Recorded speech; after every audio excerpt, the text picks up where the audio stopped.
Halo teman-teman semuanya, selamat siang. Hari ini kita akan kembali membahas data apa saja yang sudah kita dapatkan dimulai dari hari Senin dan juga hingga saat ini yaitu di hari Jumat. Langsung saja kita lihat di dalam kalender ekonomi di hari Senin kita baru saja mendapatkan data durable goods order. Di sini menunjukkan adanya peningkatan namun dari sisi transportnya mengalami penurunan dari 0,1% menjadi negatif 0,2%. Dan juga previousnya itu mengalami revisi ya dari 0,5% menjadi 0,1%. Apakah di bulan depan nilai durable goods juga akan mencatatkan revisi kembali yang menunjukkan adanya perlemahan. Dan juga di hari Selasa kita tidak banyak data Amerika dan di hari Rabu kita juga tidak banyak mendapatkan data yang cukup signifikan terhadap Amerika dan di hari Kamis kita mendapatkan nilai GDP dari Amerika. Di sini growth rate-nya mengalami peningkatan dari 1,4% menjadi 3%.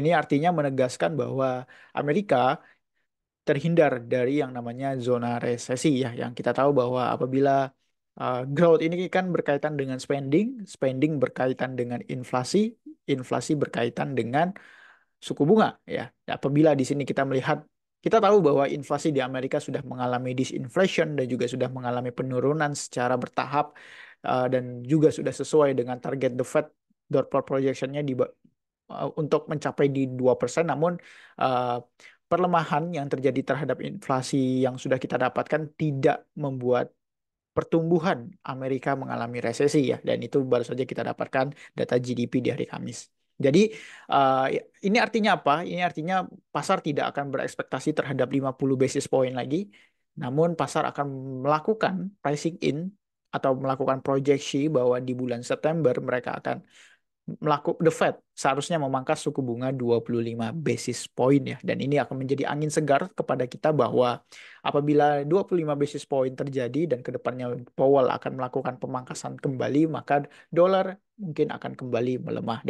Namun jika 50 basis point terjadi, pasar tidak akan suka ya dengan hal itu. Bisa saja harga kembali naik ya. Karena jika Jerome Powell melakukan pemangkasan 50 basis point mungkin akan berefek terhadap nilai inflasinya yang mungkin akan turun sangat signifikan ya. Karena kita tahu bahwa Jerome Powell atau tugas dari bank sentral adalah menjaga stabilitas harga, menjaga stabilitas pasar dan mempertimbangkan resikonya.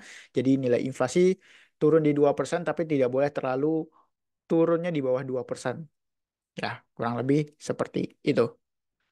Dan juga di hari Jumat nanti kita akan mendapatkan data PCE dari Amerika. Di sini apabila nilai PCE menunjukkan adanya perlemahan, maka kita bisa melakukan sell terhadap US dollar kembali ya menjelang nilai menjelang data um, Fed interest rate decision di tanggal 18 September.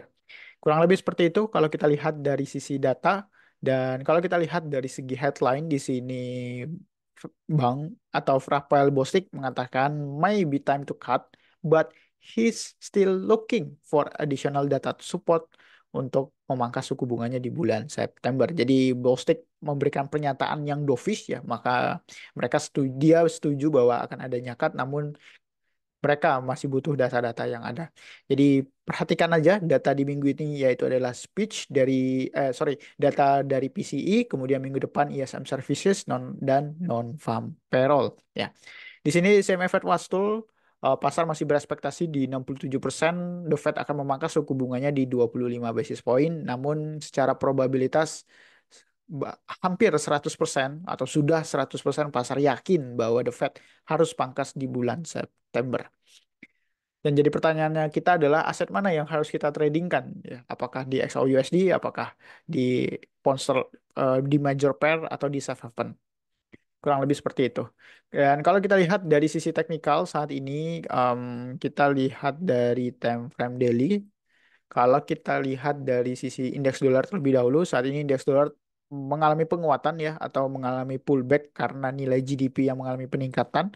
Namun peningkatan dari GDP ini tidak membuat pasar langsung tiba-tiba berubah pikiran ya, tidak. Karena berdasarkan dari speech dari Jerome Powell di Jackson Hole, kemudian berbagai data-data yang ada kita dapatkan di di awal bulan Agustus ini, mulai dari nilai inflasi, non-farm payroll ya dan juga retail sales di situ masih mengalami penurunan gitu ya. Jadi peningkatan atau dorongan yang ada di indeks dolar ini hanyalah sebagai sebuah pullback ya. Jadi kita harus mencari di mana titik reversalnya ya. Dan kalau kita lihat dari segi time frame H4 ya, di sini juga sudah membuat sebuah ya, masih membuat sebuah lower high dan lower high yang semakin menurun.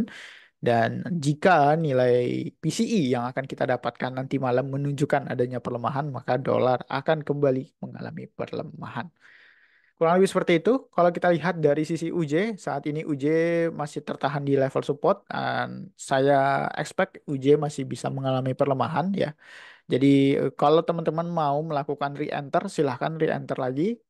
Nanti akan saya update di mana re-enternya, stop loss-nya, dan targetnya di mana. Tapi sejauh ini karena ada perbedaan rate differential atau perbedaan suku bunga yang Jepang ekspektasi Jepang akan menaikkan tingkat suku bunga jika nilai inflasinya meningkat dan di lain sisi US dollar yang sudah harus memangkas suku bunganya di bulan September.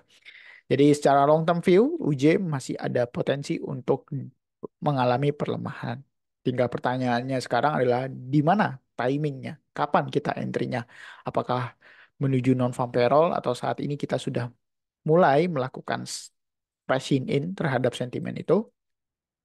Kalau kita lihat dari sisi teknikal ini sudah sangat memberikan opportunity ya bagi kita dan kenapa? Karena kalau kita lihat pertama dari struktur di sini masih membuat sebuah lower low, lower high, and meskipun di sini tidak membuat sebuah lower low terbaru, namun reaksi-reaksi kecilnya di sini masih membentuk sebuah lower low dan lower high ya, reaction kecilnya. Jadi um, ada potensi UJ masih akan mengalami pelemahan. Jadi um, silahkan di manage saja posisinya,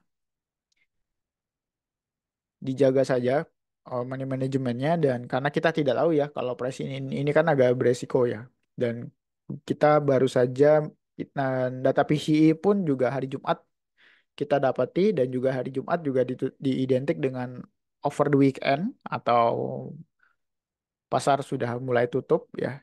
Jadi mungkin akan terjadi volatilitas saja, tidak memberikan bias atau pergerakan. Mungkin pergerakannya akan terjadi itu di hari Senin, Selasa, Rabu ya.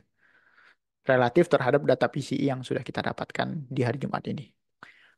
Oke, mungkin itu aja yang bisa saya share. Selebihnya kalau kita lihat berdasarkan pair dari pound sterling, kita lihat dari pound sterling USD dulu. Nah, saat ini pound sterling USD masih bergerak bullish ya, namun saat ini sudah retest di area resistance yang ada di sini, resistance become support. Dan kalau misalnya teman-teman mau melakukan buy kembali, bisa saja. Tapi kalau saya lihat dari sisi time frame weekly dan juga monthly, kecenderungannya bisa lebih tinggi lagi, bisa di atas ini.